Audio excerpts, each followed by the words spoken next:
ಈ ವಿಡಿಯೋ ಯಾರೆಲ್ಲ ಐಫೋನ್ ಹೊಂದಿದ್ದಾರೆ ಅವರಿಗೆ. ಸೊ ಹೊಸದಾಗಿ iOS 26 ಬಂದಿದೆ. ಇದರ 3 ಬೆಸ್ಟ್ ಫ್ಯೂಚರ್ಗಳನ್ನು ನಿಮಗೆ ತಿಳಿಸ್ತೇನೆ.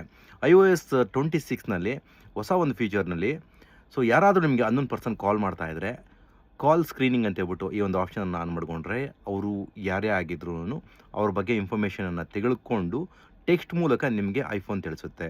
ನಿಮಗೆ ಇಷ್ಟ ಇದ್ದರೆ ರಿಸೀವ್ ಮಾಡ್ಬೋದು, ಮಾತಾಡ್ಬೋದು, ಇಲ್ಲಾಂದರೆ ಕಾಲ್ ಕಟ್ ಮಾಡ್ಬೋದು.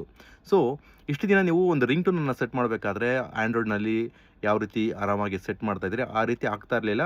ಆ್ಯಂಡ್ ಇದರಲ್ಲಿ ಥರ್ಡ್ ಪಾರ್ಟಿ ಅಪ್ಲಿಕೇಶನನ್ನು ಯೂಸ್ ಮಾಡಬೇಕಾಗಿತ್ತು. ಬಟ್ ಈಗ ಡೈರೆಕ್ಟಾಗಿ ನೀವು ರಿಂಗ್ ಟೋನನ್ನು ಸೆಟ್ ಮಾಡ್ಕೊಬೋದು. ಆ ರೀತಿಯ ಒಂದು ಆಪ್ಷನ್ ಓಪನ್ ಆಗಿದೆ. ಆ್ಯಂಡ್ ಈಗ ಬೇರೆ ಫೋನ್ಗಳಲ್ಲಿ ಈ ಆಪ್ಷನ್ ಇಲ್ಲ, ಐಫೋನಲ್ಲಿ ಮಾತ್ರ ಇದೆ.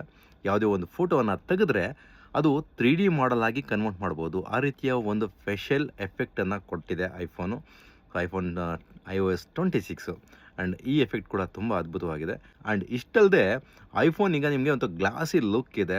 ಎಲ್ಲ ಆಪ್ಷನ್ಗಳು ಕೂಡ ಒಂದು ಗ್ಲಾಸಿ ಲುಕ್ಕಲ್ಲಿ ಬರುತ್ತೆ. ಆ್ಯಂಡ್ ಟ್ರಾನ್ಸ್ಪರೆಂಟಾಗಿ ನೀವು ಮೆಸೇಜ್ಗಳನ್ನು ನೋಡ್ಬೋದು. ಬೇರೆ ಫೋನ್ಗಳಲ್ಲಿ ಈ ರೀತಿ ಆಪ್ಷನ್ ಇಲ್ಲ. ಈಗ ಐಫೋನಲ್ಲಿ ಮಾತ್ರ ಈ ಥರ ಒಂದು ಕ್ರೇಜಿ ಒಂದು ಸ್ಕ್ರೀನಿಂಗ್ ಇದೆ. ಯಾವುದೇ ಮೆಸೇಜ್ಗಳು ಬಂದರೂ ಕೂಡ ನಿಮಗೆ ಟ್ರಾನ್ಸ್ಪರೆಂಟಾಗಿ ಬರುತ್ತೆ. ಒಂಥರ ಮಜಾ ಇದೆ ಸ್ಕ್ರೀನಿಂಗು.